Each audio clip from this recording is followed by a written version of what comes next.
Hello दोस्तों, good morning. Welcome to S one classes.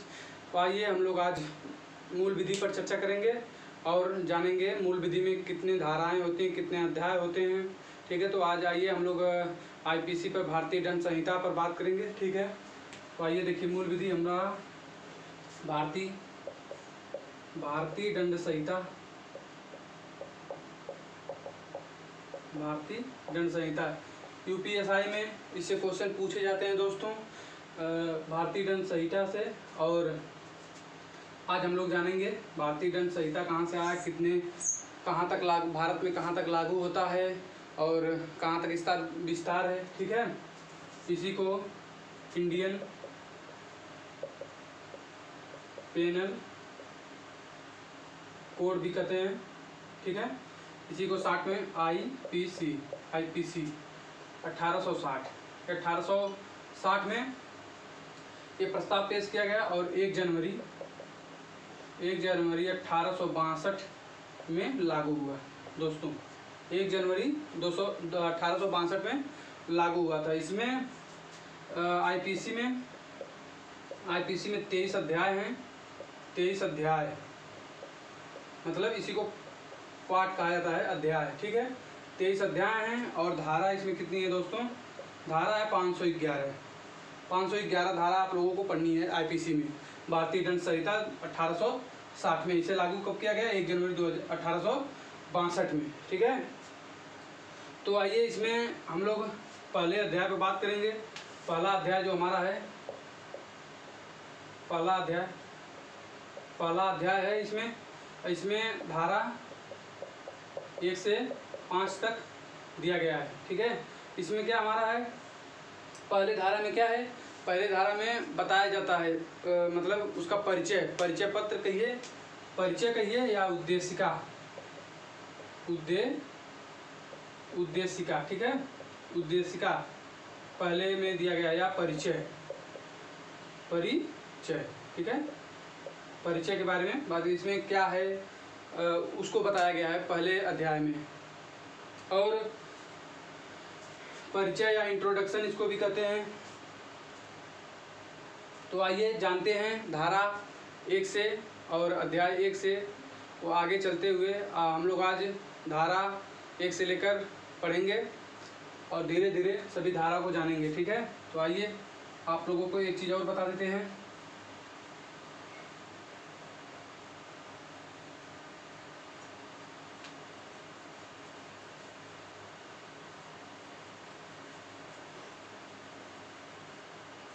आइए बताते हैं धारा जो भारत में कहाँ तक लागू होती है। जम्मू कश्मीर में लागू होती है कि नहीं होती है और कहाँ तक इसका विस्तार है, तो उसे हम जानेंगे आज। तो आज जानेंगे हम लोग अध्याय 1, धारा 1 से लेकर 5 तक। ठीक है, 1 से लेकर 5 तक इसमें धारा का उल्लेख है। ठीक है, तो इसमें आइए, इसमें दिया गया है पहला संहिता का नाम। संहिता का नाम धारा 1 में। ठीक है, धारा 1 में बताया गया है संहिता का नाम और उसके प्रवर्तक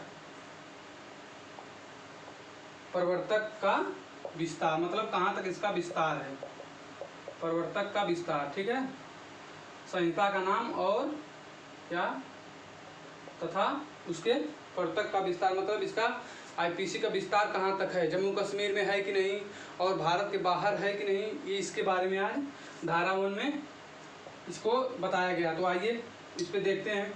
हमारे संहिता का नाम तो आप लोग जानते हैं, भारतीय दंड संहिता है। ये 1860, ठीक है, इस दिन से पेश किया गया था और लागू हुआ था 1 जनवरी 1862 में। ठीक है, 1 जनवरी 1862 में। जब 1 जनवरी 1862 में लागू हुआ था तो जम्मू कश्मीर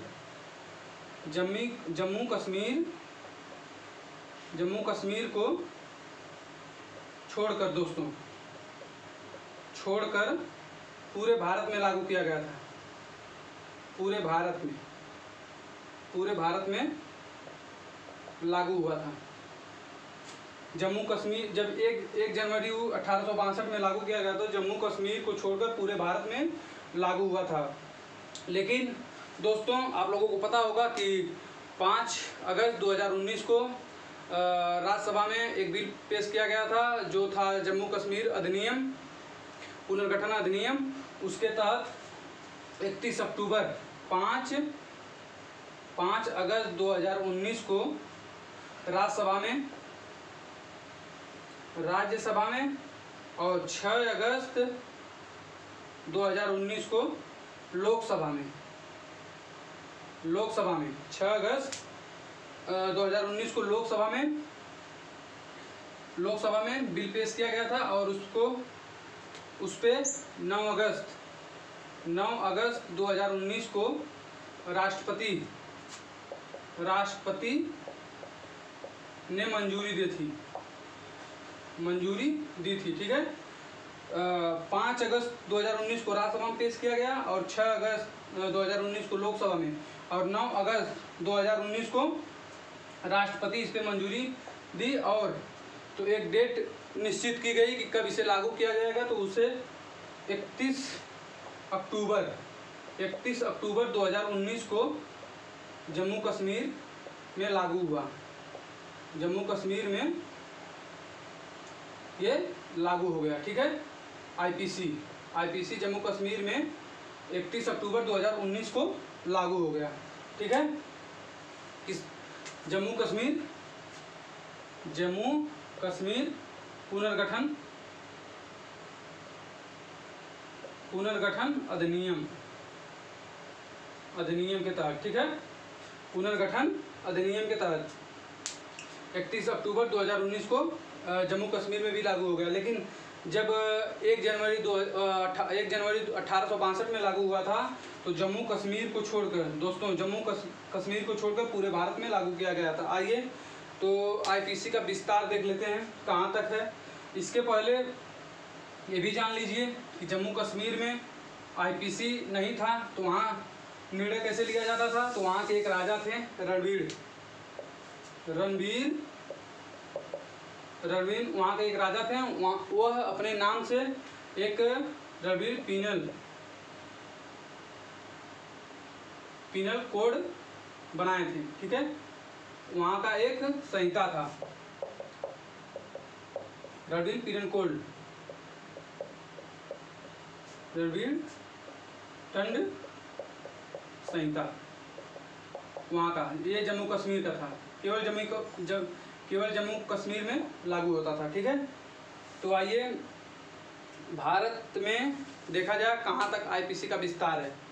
तो जम्मू कश्मीर में तो चल गया कि 31 अक्टूबर 2019 से आईपीसी लागू कर दी गई है। और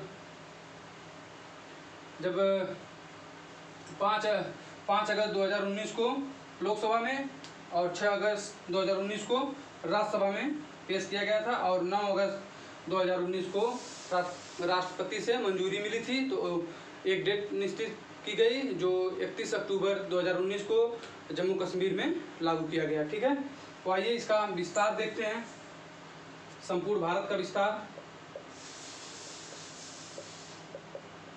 ठीक है, संपूर्ण भारत का विस्तार।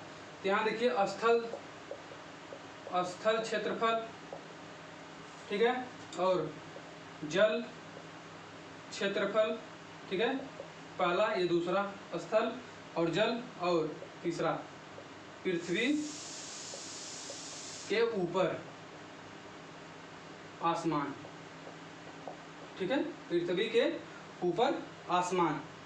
भारत में पूरे जहाँ तक भारत का विस्तार है वहाँ तक जल क्षेत्रफल पर आईपीसी लगती है। और जल में दोस्तों ये बता दें, भारत के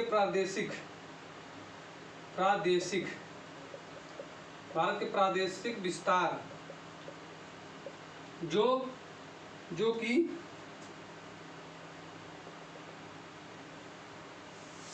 कि भारत के बेस लाइन है,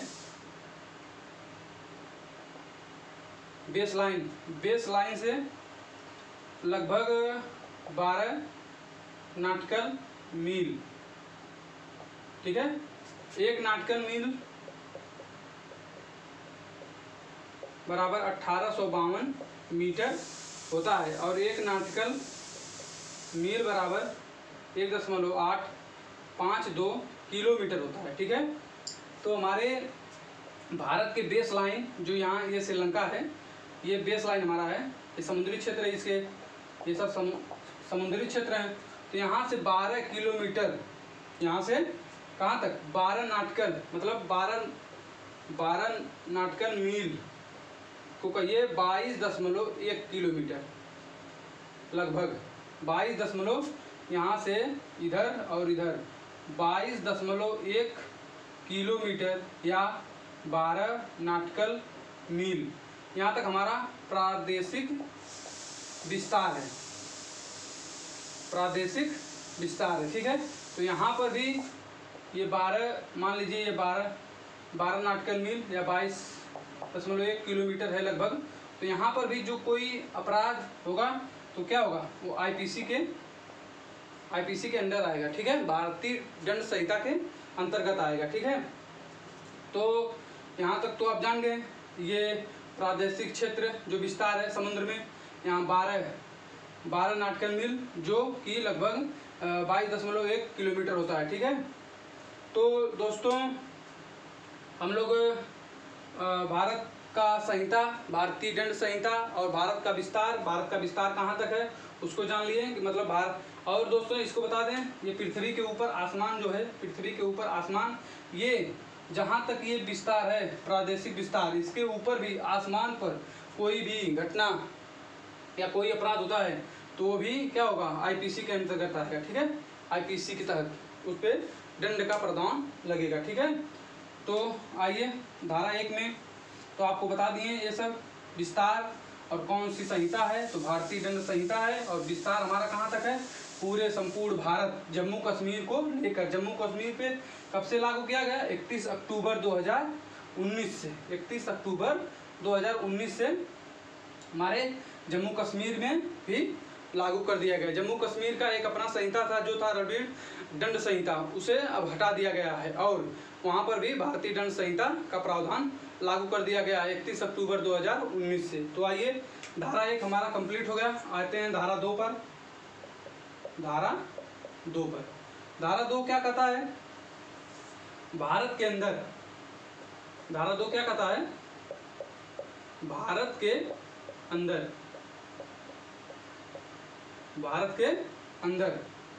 किए गए अपराध, भारत के अंदर किए गए अपराध का दंड, ठीक है। भारत के अंदर जो भी अपराध कोई करता है, जैसे ये बताए ना, ये 22.1 किलोमीटर इसे लेकर ये भी आएगा भारत के अंदर, ठीक है। इसके अंदर कोई भी अपराध करता है तो धारा 2 के तहत उसे दंड दिया जाएगा, ठीक है। तो इसमें ये व्यक्ति, इसमें क्या होता है, ये भारतीय हो या विदेशी, दोनों पर आईपीसी लगेगी, ठीक है। आईपीसी के तहत इन्हें दंड दिया जाएगा। जैसे कि भारत के अंदर कोई बाहरी, जैसे कि मान लीजिए ये है, ये भारतीय है, भारत का है, ये भारत के किसी शहर में रहता है और ये बी ये लाहौर में रहता है, ठीक है। मान लीजिए ए को किसी चीज़ की ज़रूरत पड़ी, ए को किसी चीज़ या चावल की ज़रूरत पड़ी, ठीक है। तो जैसे ए को चावल की ज़रूरत है तो बी को पता चल गया कि ए को चावल की ज़रूरत है, तो बी किसी माध्यम से, टेलीग्राम या फ़ोन या किसी भी माध्यम से ए को कहता है कि हम आपको चावल देंगे, ठीक है।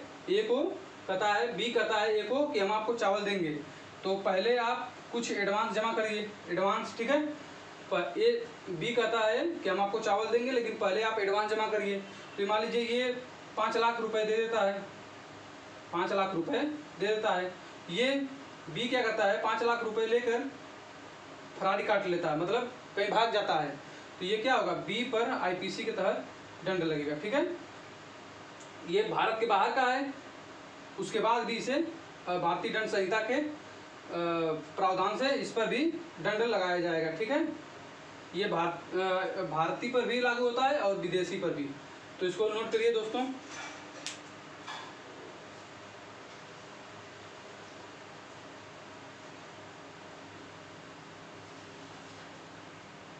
दोस्तों ये धारा 4 तक 5 तक आप लोग को विस्तार में बता दे रहे हैं, उसके बाद धारा 6 से छोटा छोटा टॉपिक है उसको केवल ओरल मतलब बताते चले जाएंगे, लिखते चले जाएंगे, आप लोगों को समझ में आ जाएगा। उसमें क्या, उसमें छोटी छोटी बातें कही गई है, लेकिन इसमें धारा 1 से लेकर 4 तक 5 तक इसमें बहुत सी बारीकियों को भी देखना है।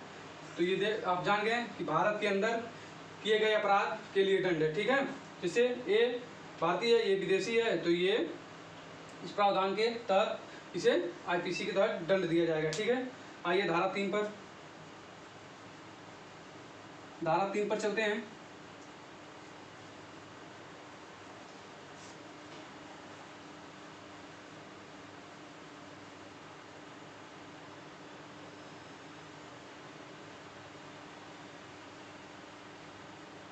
धारा 3 देखिए क्या कहता है, धारा 3 कहता है भारतीय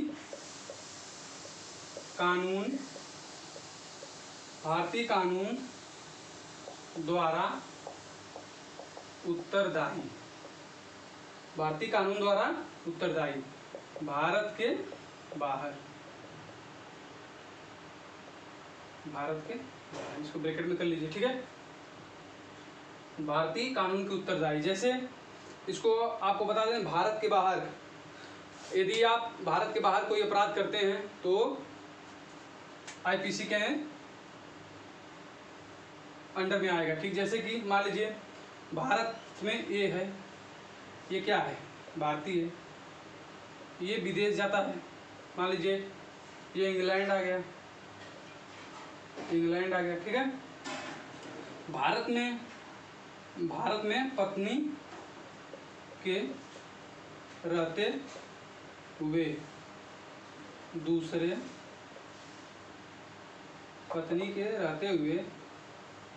से संबंध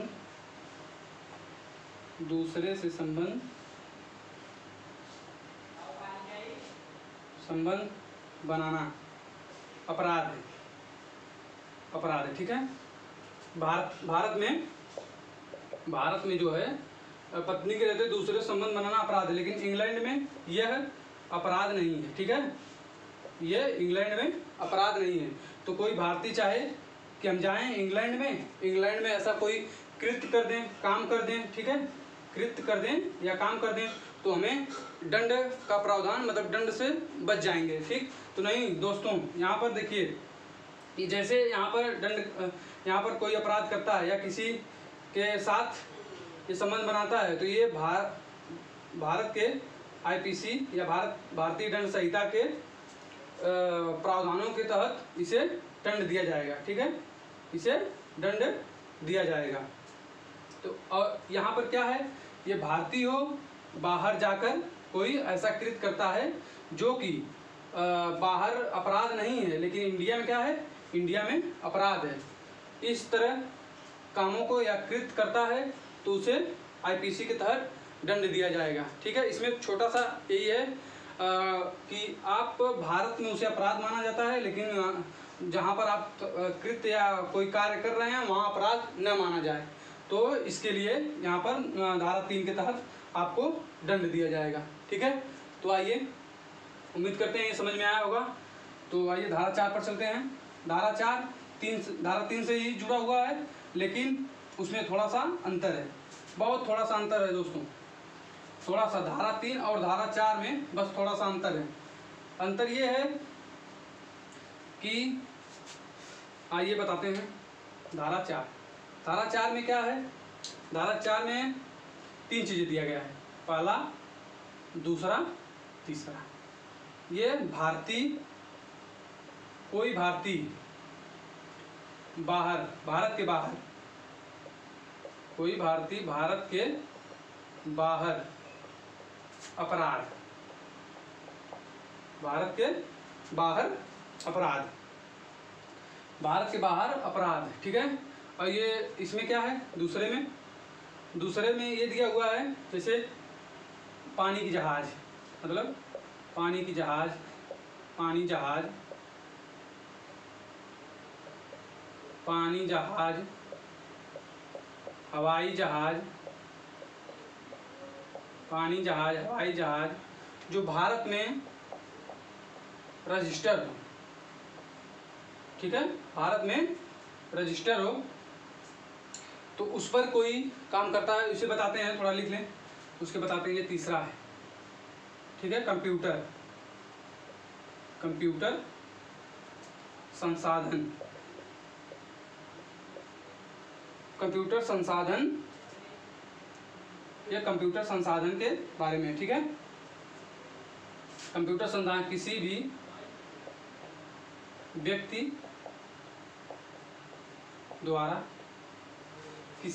द्वारा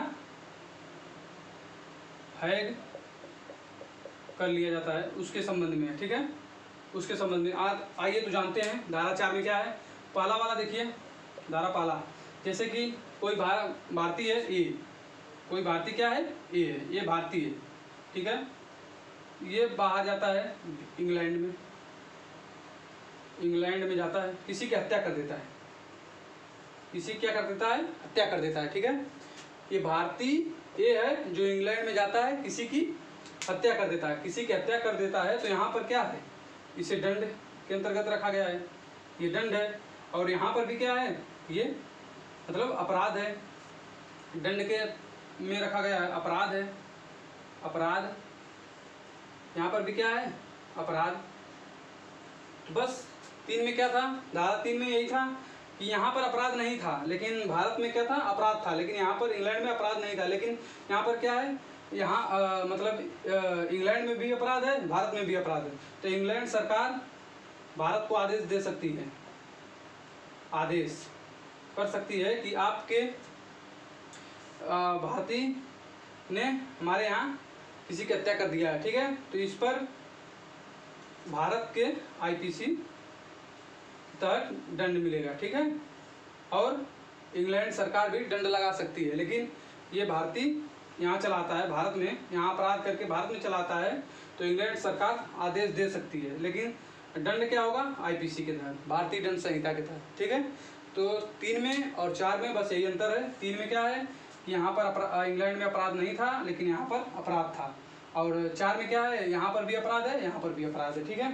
तो आइए दूसरा जानते हैं, खंड 2 इसका, 4 का खंड 2, इसमें क्या दिया हुआ है, इसमें दोस्तों ये दिया हुआ है, जैसे कोई जहाज है, कोई जहाज या पानी की हो या हवाई जहाज, ठीक है, ये भारत में रजिस्टर है, भारत में रजिस्टर है, ठीक है। ये भारत के कहीं भी, भारत में या भारत के बाहर,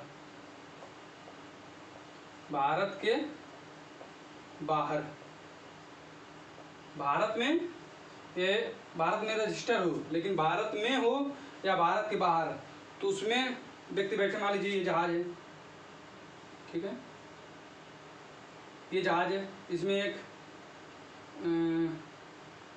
पाक का आदमी बैठा हुआ है, इसमें एक इंग्लैंड का बैठा हुआ है, इंग्लैंड का, ठीक है, एक फ्रांस का बैठा हुआ है, ठीक है, इसमें एक फ्रांस का बैठा हुआ है, लेकिन ये जो जहाज है ये भारत में रजिस्टर है, भारत में, ये जहाज कहीं भी जाएगी, इसमें मान लीजिए एक फ्रांस का और एक इंग्लैंड का, इंग्लैंड का इसकी हत्या कर देता है, फ्रांस वाले की हत्या कर देता है, ठीक है, तो ये क्या होगा, ये भारत के अधीन है, ये जहाज क्या है, भारत के अधीन है, क्योंकि भारत में रजिस्टर है, तो इसे आईपीसी के तहत दंड दिया जाएगा, ठीक है, ना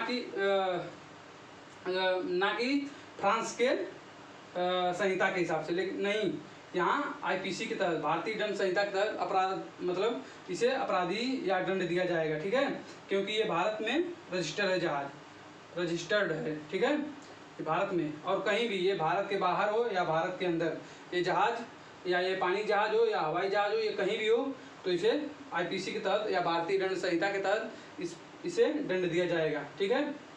तो इसे भी समझ लिए। आइए तीसरा वाला समझते हैं। तीसरे में क्या है दोस्तों? तीसरे में ये है कि जैसे भारत के अंदर ये भारत है, भारत के अंदर कोई कंप्यूटर संसाधन चला रहा है, भारत के बाहर से कोई इसे हैक कर लेता है, ठीक है, तो इसे आईपीसी के तहत दंड दिया जाएगा, ठीक है, इसे आईपीसी के तहत दंड दिया जाएगा। ये कंप्यूटर संसाधन पर ये धारा 4 के खंड 3 में बात कही गई। जैसे कोई भी भारतीय कंपनी है आकर यहाँ पर आप अपना कुछ कारोबार कर रही है कंप्यूटर संसाधन से जुड़े हुए, तो उसे कोई हैक कर लेता है, या भारत का हो या भारत के बाहर का हो, तो उसे आप भारतीय दंड संहिता के तहत इसे अपराध माना जाएगा और इसे दंड दिया जाएगा, ठीक है, क्योंकि ये भारत के अंदर है, ठीक है, भारत के अंदर है।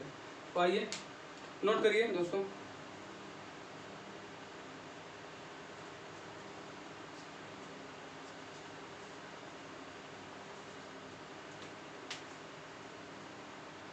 नोट करिए, थोड़ा इन डाल ले।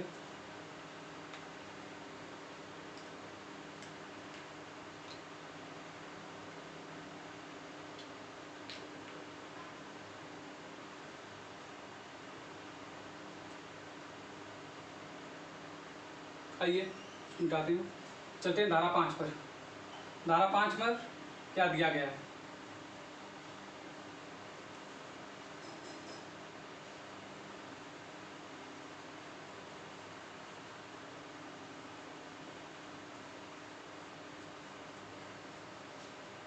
आइए धारा 5 इसमें क्या दिया गया है? कुछ कानूनों पर इस संहिता का प्रभाव नहीं पड़ता, ठीक है, नहीं पड़ता है, ठीक है। क्या होता है? धारा 5 में क्या दिया गया है? कुछ कानूनों पर भारतीय दंड संहिता का प्रभाव नहीं पड़ता है, जैसे कि आर्मी एक्ट, आर्मी हुआ, एयरफोर्स हुआ, ठीक है। यहाँ पर जैसे कोई आर्मी में है, वो आर्मी के जवान है, सेना है, ठीक है, ये भाग आता है, छोड़कर भाग जाता है, तो इसे आईपीसी के तहत अपराध न मानेंगे, ठीक है, इसका आर्मी एक्ट के तहत इसका आईपीसी पर प्रभाव नहीं पड़ेगा, ठीक है। इसमें कुछ है नहीं, बस यही है कि कुछ कानूनों पर इस संहिता का प्रभाव नहीं पड़ता है, जैसे कि आर्मी हुआ, एयरफोर्स हुआ, हमारे सेना के जो भी हैं, इस पर इसका प्रभाव नहीं पड़ता है, क्योंकि और ये आर्मी में है, ये घर आ जाता है, अपने घर आता है और किसी की हत्या कर देता है, तब इस पर आईपीसी लगेगी, ठीक है। लेकिन ये सेना छोड़कर भाग आता है, लड़ाई के समय वहाँ से भाग आता है, तो इस पर कोई आईपीसी काम नहीं करेगी, वहाँ आर्मी एक्ट काम करेगी, ठीक है। तो आइए अध्याय 1 धारा से 1 से 5 तक हम लोग जान लिए, पढ़ लिए, और आते हैं अध्याय 2 पर, ठीक है। धारा 1 से 6 से 52 तक, ठीक है। यहाँ तक दोस्तों उम्मीद करते हैं समझ में आया होगा। एक बार रिवीजन करा देते हैं।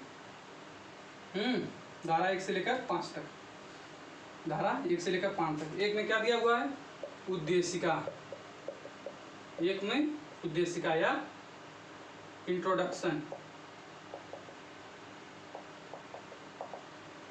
ठीक है, इंट्रोडक्शन। 2 में क्या दिया है?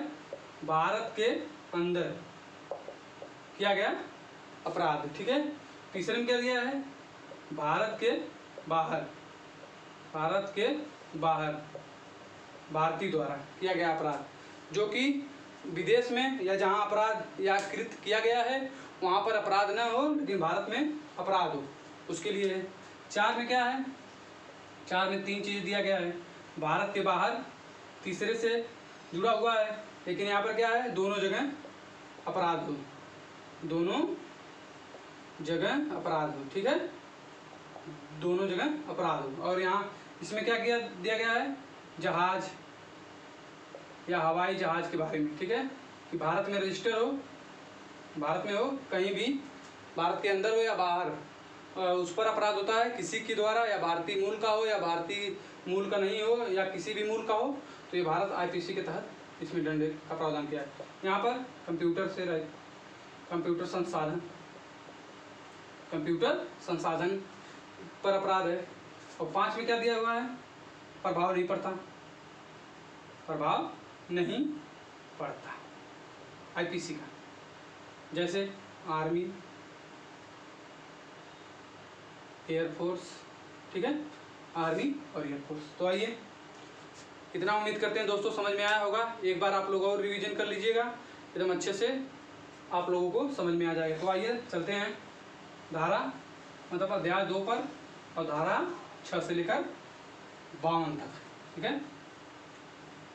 आइए, इसमें छोटा छोटा खंड है, इसको बस बता देंगे आप लोगों को, इसमें समझने की बहुत ज़रूरत नहीं है, क्योंकि इसमें छोटा छोटा खंड दिया हुआ है। जैसे कि धारा 6 में क्या दिया गया है, अपवाद के बारे में बताया गया है, और धारा 7 में क्या है, स्पष्टीकरण बताया गया, 8 में क्या है, लिंग है, 9 में क्या है, वचन है, मतलब एक वचन या दो वचन, मतलब उसमें ये आप लोगों को नहीं दर्शाया जाता धारा 9 में कि आप लोग कई लोग थे या एक लोग था, इसके बारे में वहाँ पर नहीं, वहाँ पर एक शब्द लिख दिया गया है, तो उसमें आप बहुवचन भी आ जाएंगे, एक वचन भी आ जाएंगे, इसी में है ये सब।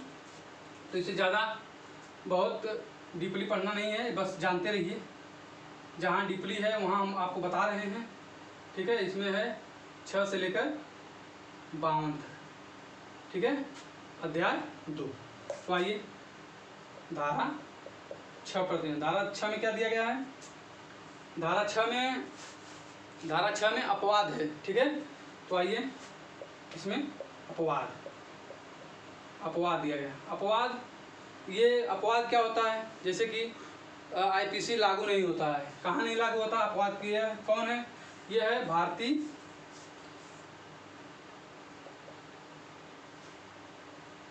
दूतावास, भारतीय नहीं दूतावास, जैसे इंग्लैंड का दूतावास, पाक का दूतावास, USA का दूतावास, मतलब हर देश के हमारे यहाँ दूतावास रहते हैं, तो ये दूतावास पर लागू होता है, ठीक है। क्योंकि दोस्तों दूतावास क्या है, लोक सेवक है, लोक सेवक है, भारत का लोक सेवक है, ठीक है। तो ये अपराध, कोई भी अपराध कर देता है, जैसे किसी की हत्या कर देता है दूतावास, किसी की हत्या भी कर देता है, तो उस पर IPC नहीं लागू होगी, ये अपवाद है, ठीक है। तो ये आप जानते रहिए, इसमें छोटा छोटा टॉपिक है, बस आपको बताते चलते हैं। अपवाद के बारे में जान गए आप लोग, धारा 6 में है। धारा 7 में क्या है, धारा 7 में क्या है, यहाँ पर स्पष्टीकरण है, ठीक है, स्पष्टीकरण, ठीक है। यहाँ पर बताया गया है कि धारा 7 में स्पष्टीकरण बताया गया कि धारा 6 में क्या है, धारा 7 में क्या है, धारा 8 में क्या है, मतलब स्पष्ट तौर पर बताया गया, ठीक है। आइए धारा 8 चलते हैं। धारा 8 लिंग के बारे में बताता है, लिंग के बारे में, जैसे ही, सी, ही और सी,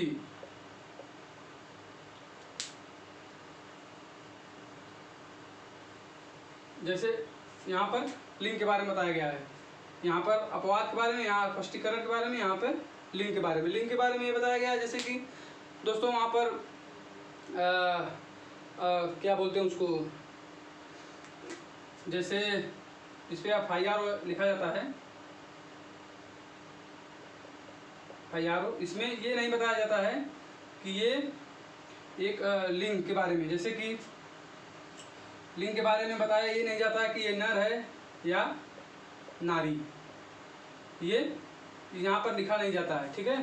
तो यहाँ लिंग के बारे में 8 में बताया गया है। यहाँ नर और नारी FIR पेपर में लिखा नहीं जाता है कि ये नर है या नारी है, ठीक है। यहाँ पर बस यहाँ पर वह लिख दिया गया, वह, ये नारी भी हो जाएगा और नर भी, ठीक है। यहाँ पर न कि नारी के बारे में अलग से और नर के बारे में अलग से बताया जाएगा, ठीक है। तो ये लिंग के बारे में हो गया। आइए धारा 9 पर चलते हैं। धारा 9, धारा 9 में क्या दिया गया? वचन। एक अभी बताए हैं, वचन, एक वचन या बहुवचन। यहाँ पर ये नहीं आपको बताया जाएगा कि आप कई लोग हैं या एक लोग हैं, ठीक है, एक लोग या कई लोग हों या एक लोग, यहाँ पर ये आपको नहीं बताया जाएगा, ठीक है। यहाँ पर आपको सीधे शब्दों में लिख दिया जाएगा, ठीक है। तो यहाँ पर आप जितने मतलब जितने लोगों की ज़रूरत होगी वहाँ पर पुलिस जितने लोगों पर धारा लगाना चाहेगी तो वहाँ पर लगा सकती है, क्योंकि यहाँ पर ये दर्शाया नहीं जाता कि एक लोग अपराध किए हैं कि कई लोग अपराध किए हैं, ठीक है। तो उसमें आ जाता है वचन के हिसाब से, क्योंकि वहाँ पर ये नहीं देखा जाता अभी तो आप अपराध किए हैं तो ये तो पता नहीं है कि कौन अपराध किया है, एक लोग किए हैं या 2 लोग किए हैं, तो इसके लिए वहाँ पर लिंग का वचन का निर्धारण नहीं करते हैं। वहाँ पर अपने हिसाब से उसको बढ़ाया या घटाया जा सकता है, ठीक है। तो आइए इसमें वचन के बारे में बताया गया है। धारा 10 में क्या है? पुरुष स्त्री, पुरुष स्त्री। पुरुष जो है किसी भी, पुरुष का मतलब ये बच्चा भी हो सकता है, ये बूढ़ा भी, ठीक है। ये बच्चा भी हो सकता है, मतलब जहाँ पुरुष शब्द लिख दिया गया है तो वहाँ एक बच्चे से भी से मतलब अनुमान लगाया जा सकता है, एक बूढ़े से भी। यहाँ पर ये नहीं लिखा जाएगा बुढ़ा था या जवान था या वयस्क था या लड़का था, ठीक है। यहाँ पर पुरुष लिख दिया गया तो पूरे पुरुष यहाँ पर लिख दिया गया तो पूरे ये नर समुदाय के बारे में बता देगा, और यहाँ स्त्री लिख दिया गया ये पूरे नारी को, ठीक है, पूरे नारी आय को बता देगा, ठीक है, कि औरत पूरे नारी मानव की को बता देता है कि ये लड़की है या बुजुर्ग औरत है, मतलब ये सबके बारे में यहाँ स्त्री पुरुष लिख दिया गया, स्त्री पुरुष या स्त्री, तो ये बता देगा पूरा। यहाँ पर ये नहीं आपको दर्शाना होगा कि ये लड़का है या लड़की है या मतलब छोटा है या बड़ा है या बूढ़ा है, ठीक है, या बुजुर्ग है, ठीक है। यहाँ पर ये नहीं बताया जाता है, ठीक है। तो इसमें क्या है 10 में पुरुष और स्त्री, पुरुष और स्त्री। 11 में क्या है दोस्तों? धारा 11 में क्या है? व्यक्ति, व्यक्ति के बारे में बताया गया है, ठीक है। व्यक्ति कोई कंपनी भी हो सकता है, ठीक है, पंचायत भी हो सकता है, पंचायत भी हो सकता है, व्यक्ति कंपनी भी हो सकता है, पंचायत भी हो सकता है, व्यक्ति के बारे में बताया गया है। आइए धारा 11 तक हो गया। ये बस आप लोग जानते रहिए, इसमें बहुत इसका विशेष नहीं है, क्योंकि इसमें बस छोटा छोटा टॉपिक है, तो इसे आपको जानते रहना है बस, और कुछ नहीं। आइए धारा 12, धारा 12, ठीक है। धारा 12 में क्या दिया गया है? जनता, जनता के बारे में बताया गया, समूह, ठीक है, जनता के बारे में बताया गया है, ठीक है। समान जन, जन समान, ठीक है, जनता के बारे में वर्णन किया गया है, ठीक है, जनता के बारे में। और धारा 13, धारा 13 क्या है? इसे निरसित कर दिया गया, धारा 13 को निरसित कर दिया गया।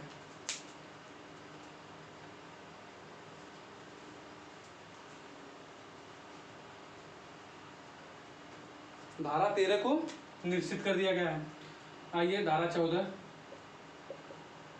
धारा 14 में बताया गया आपको सरकार के सेवक, सरकार के सेवक, सरकार के सेवक, ठीक है। सरकार के सेवक के बारे में वर्णन किया गया है। सरकार के सेवक जैसे कि जैसे कि मान लीजिए डाक विभाग का जो है ड्राइवर, ठीक है, डाक विभाग का जो ड्राइवर ये सरकार का सेवक हो जाएगा, ठीक है। इसे सरकार, क्योंकि ये सरकारी काम कर रहा है तो इसे सरकार का सेवक माना जाएगा। बस इतना ही आप जानते रहिए, इसमें बहुत वो है नहीं कि इसे समझाया जाए, बस सरकार का सेवक मतलब धारा 14 में आपको पेपर में पूछ दिया धारा 14 के अंतर्गत किसका उल्लेख किया गया है, तो 4 ऑप्शन दे देगा, उसमें एक में रहेगा सरकार का सेवक, तो उसे आप लोग टिक कर देंगे, ठीक है। आइए धारा 15 पर चलते हैं। धारा 15 क्या है? धारा 15 भी निश्चित कर दिया गया है, इसे निश्चित कर दिया गया है। धारा 15 को भी निश्चित कर दिया गया है। धारा 16 इसको भी निश्चित कर दिया गया है। धारा 16 निश्चित कर दिया गया है। धारा 17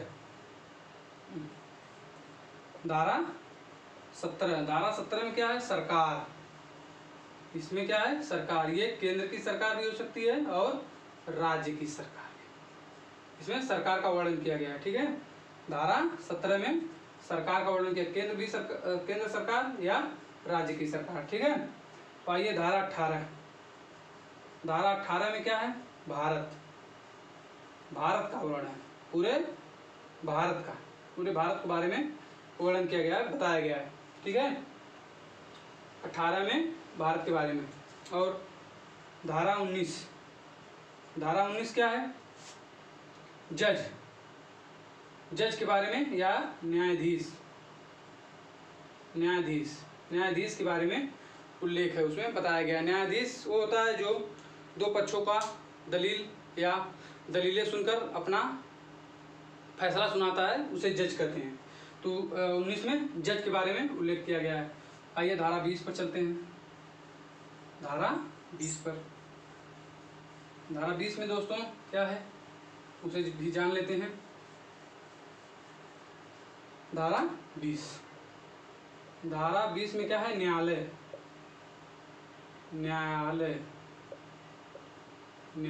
ठीक है।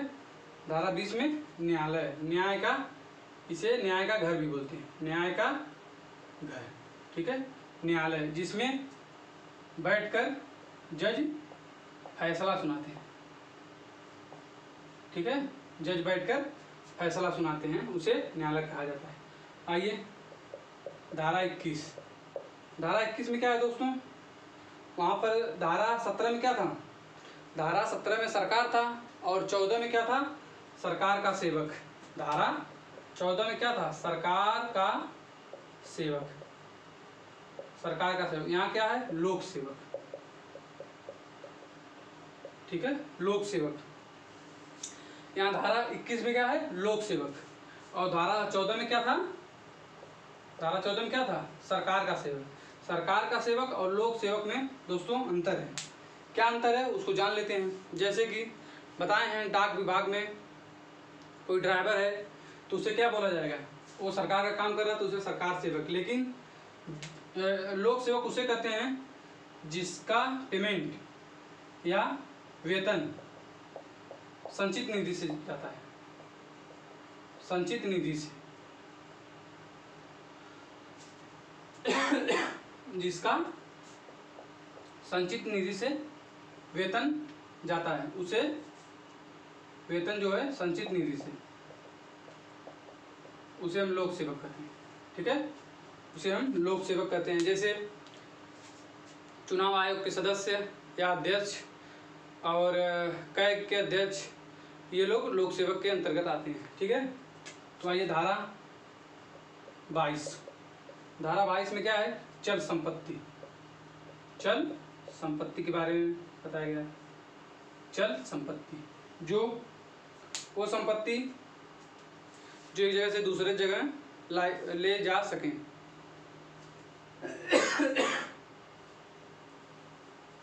उसे चल संपत्ति कहते हैं। अचल संपत्ति जो है, अचल संपत्ति उसे कहते हैं जो जमीन से जुड़ी हो, जैसे घर जमीन से जुड़ा हुआ है, या आपका पेड़ ओड़ है, वो भी क्या है? अचल संपत्ति। लेकिन पैसा ये सब चल संपत्ति है, जिसे एक स्थान से दूसरे स्थान ले जा सकें, उसे चल संपत्ति कहते हैं, ठीक है। तो धारा 23 में आ जाइए। धारा 23 में क्या है दोस्तों? धारा 23 में सदोष लाभ, सदोष लाभ या हानि, सदोष लाभ या हानि, इसमें दिया गया है धारा 23 में सदोष लाभ या हानि। ठीक है, इसमें सदोष लाभ का मतलब क्या होता है, जैसे कि सदोष लाभ, सदोष लाभ का मतलब आप ऐसा कोई काम या कृत करते हैं जिसमें एक को लाभ होता है एक को हानि, तो उसे सदोष लाभ या हानि कहा जाता है। जैसे कि आपने मान लीजिए आप उनके बताते हैं एग्जाम्पल एक, तो आप लोगों को अच्छे समझ में आ जाएगा सदोष लाभ। जैसे कि मान लीजिए ए और बी, ठीक है, ये हो गया सी। आपको ए को 10,000 रुपये भेजने, 10,000 रुपये आपको ए को देने थे, समझिएगा यहाँ पर। आप बी को जो है ए को 10,000 रुपये देने थे, लेकिन बी ने गलती से सी को 10,000 रुपये दे दिया। ठीक है, सी को 10,000 दे दिया, बी को देने थे ए को 10,000 रुपये, लेकिन गलती से ये बी क्या करता है सी को दे देता है। लेकिन बी कोई अपराध किया नहीं, अपराध नहीं किया, ठीक है, कोई अपराध नहीं किया। लेकिन देखिए इसमें इसको क्या हो रही है, हानि, पैसा चाहिए इसको मिला नहीं, इसको क्या हो रहा है, लाभ। तो इसी को कहते हैं सदोष लाभ या हानि। देखिए यहाँ पर बी ने कोई अपराध तो नहीं किया, लेकिन गलती से चूक हो गई उससे, ये पैसा ए को देना था लेकिन दे किसको दिया, बी को। ठीक है, तो यही होता है सदोष लाभ या हानि। आइए धारा 24, धारा 24 क्या कहता है, धारा 24 कहता है बेईमानी, बेईमानी। ठीक है, ये बेईमानी है, इसे गाँव में किराना दुकानों पर बाट में बेईमानी कर लेते हैं लोग, तो ये बेईमानी से संबंधित है। ठीक है, और धारा 25, धारा 25 में क्या है, कपटपूर्ण, कपटपूर्ण पूर्वक, मतलब कपटपूर्ण, कपटपूर्ण कोई बेईमानी करता है। ठीक है, मतलब बेईमानी नहीं, कपटपूर्ण, छल, इसे कहते हैं छल। ठीक है, छल द्वारा किसी की संपत्ति या किसी का पैसा, किसी का सामान आप छल से मतलब हड़प लें कपटपूर्ण तरीके से, तो उसे धारा 25 में बताया गया है। आइए धारा 26, धारा 26 में क्या बताया गया है, धारा 26 में विश्वास का कारण, विश्वास का कारण या सबूत, इसे सबूत भी कर सकते हैं आप। विश्वास का कारण, जैसे आपके प्रति किसी ने कोई अपराध कर दिया, तो आपको विश्वास का कारण देना होगा कि मतलब मजिस्ट्रेट के सामने विश्वास कराना होगा या विश्वास का कारण देना होगा कि हमारे साथ मतलब अपराध या कोई घटना किया है। ठीक है, तो वही है विश्वास का कारण, आपको विश्वास का कारण देना होगा या सबूत देना होगा मजिस्ट्रेट के समक्ष कि ये मतलब ये बी हमारे साथ कोई अपराध किया है। ठीक है, या हमारे सर पे डंडे से मारा है, तो इसे आपको मतलब विश्वास का कारण बताना होगा या सबूत देना होगा। ठीक है, तो आइए धारा 27 में चलते हैं। धारा 27, धारा 27 क्या है, पत्नी, इसको ऊपर लिखते हैं, इसको थोड़ा समझाना पड़ेगा। ठीक है, धारा 27 को थोड़ा समझाना पड़ेगा। आइए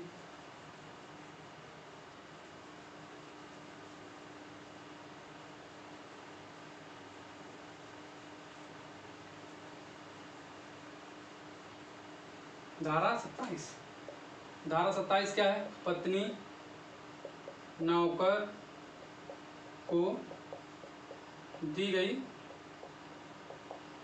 संपत्ति। ठीक है, पत्नी नौकर को दी गई संपत्ति, जैसे कि ए अपने पत्नी बी को या अपने नौकर सी को। ठीक है, ए अपनी पत्नी बी को या नौकर सी को कोई संपत्ति दे देता है, जैसे मान लीजिए पेट्रोल पंप है, पेट्रोल पंप दे देता है। ठीक है, तो ये सी क्या करता है, यहाँ पर कम तेल देता है, कम तेल का वितरण करता है। ठीक है, या ये या इसकी पत्नी कम कम तेल का वितरण करती है। ठीक है, तो यहाँ पर यह अपराध कौन कर रहा है? सी अपराध कर रहा है, लेकिन अपराध का दोषी कौन होगा? अपराध का दोषी जो होगा सी भी होगा और ए भी होगा, क्योंकि पूर्ण रूप से मालिक पेट्रोल पंप का पूर्ण रूप से मालिक कौन है? ए। ये ए ने अपने नौकर को बस इसे संचालन करने के लिए दिया था, न कि इसे या रजिस्टर कर देता है तब ए पर कोई ए दोषी नहीं होगा। लेकिन जब तक ये रजिस्टर नहीं किया है ए भी दोषी होगा और सी भी। ठीक है, या इसी तरह नौकर मतलब इसकी पत्नी भी दोषी होगी और ए भी दोषी होगा, क्योंकि संपत्ति एक ही है। ठीक है, इसी को 27 में बताया गया है। आइए धारा 28 पर चलते हैं। धारा 28 में क्या है देख लेते हैं। धारा 28 में क्या है? कूटकरण। कूटकरण या नकल या कॉपी। तो इसे आप जानते हैं, नकल करना या कॉपी, किसी का कॉपी कर देना, उसे कूटकरण धारा 28 के अंतर्गत रखा गया है। धारा 29 में क्या है? दस्तावेज। जैसे अंक पत्र के बारे में बताया गया है। ठीक है, दस्तावेज। और धारा 30 में क्या किया गया है? धारा 30 में बताया गया आप लोगों को मूल्यवान प्रतिभूति। इसमें क्या आता है? जैसे मूल्यवान प्रतिभूति के अंतर्गत नौकरी का लेटर, ये मूल्यवान है। ठीक है, इसमें दस्तावेज में क्या आता है? अंक पत्र। और मूल्यवान प्रतिभूति जैसे जिसका मूल्यवान हो, जो अत्यधिक जरूरी हो। दस्तावेज तो जो है वो अंक पत्र हो जाएगा, जैसे ये दस्तावेज है, ये अंक पत्र को दर्शाता है। लेकिन जो मूल्यवान प्रतिभूति है, ये जैसे नौकरी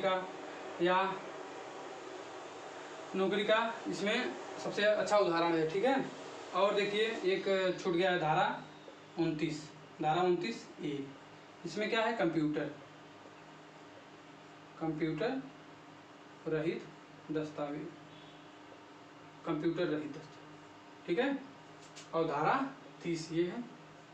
धारा 30 में क्या है? मूल्यवान प्रतिभूति। जैसे नौकरी का लेटर या नौकरी आप पा चुके हैं तो उसके जो लेटर आता है कि आप ज्वाइन कर सकते हैं, इससे मूल्यवान प्रतिभूति के अंतर्गत रखा गया है। और दस्तावेज में अंक पत्र को, मार्कशीट को, आपकी हाई स्कूल इंटर की मार्कशीट को। तो दोस्तों आज का सेशन धारा आप लोगों को उम्मीद करते हैं अच्छे से समझ में आया होगा। तो आइए इसके आगे हम लोग अगले क्लास में धारा 31 से चर्चा करेंगे। और उम्मीद करते हैं दोस्तों कि आप लोगों को अच्छे से समझ में आया होगा। और अच्छे से समझ में आया लाइक करिए, कमेंट करिए और चैनल को सब्सक्राइब करिए आप लोग, और हम लोग का इसी तरह सहयोग करते रहिए। ठीक है, तो दोस्तों आज हम लोग मूल विधि में धारा 1 से लेकर 5 अध्याय 1 पढ़ चुके हैं, और अध्याय 2 का धारा 6 से लेकर 52 तक, जिसमें हम लोग 30 तक पूरा कर लिए हैं आज। ठीक है, इसके आगे हम लोग अगले वीडियो में इस पर चर्चा करेंगे। ठीक है, तो इसको रिवीजन करते रहिए दोस्तों, और पढ़ाई को लगातार करिए, क्योंकि यूपीएसआई की वैकेंसी जल्द ही आने वाली है। यूपीएसआई में इसका बहुत ही मूल योगदान रहता है धारा का, जैसे मूल विधि का।